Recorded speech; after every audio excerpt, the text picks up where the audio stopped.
Hello, my name is Cheryl Jekiel, and I'm here to introduce you to the session that we're going to be doing at the conference called Driving Improvement Through Designing Better Employee Experiences.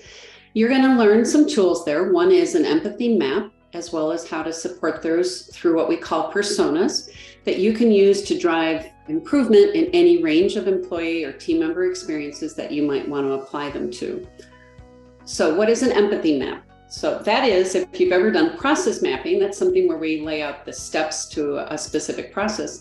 In this way, we take an experience and pull it apart and look at the details for any part of that experience. What is the person doing? What are they likely thinking? What are they likely feeling? And what are they saying? And as we look at those elements, we better understand where do we see opportunities to make those experiences better.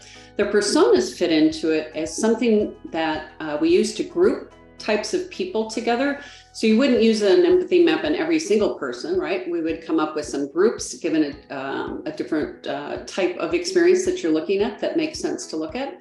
And then you would map out against those personas. Again, we're going to be practicing both of those in this session.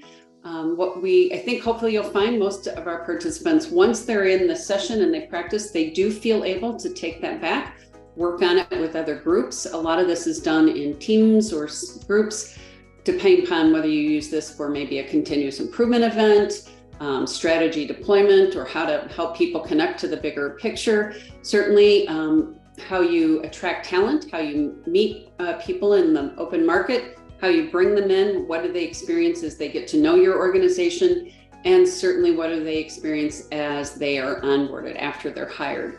Those are experiences that are critical to any organization, certainly in healthcare, and you'll have these tools as something to really upgrade those experiences. I think you'll find you can use this both in times that you know it's an important experience, or you have something that hasn't gone well, that you know the experience for your team isn't what you want, and how might you better understand what's driving that and what to do differently.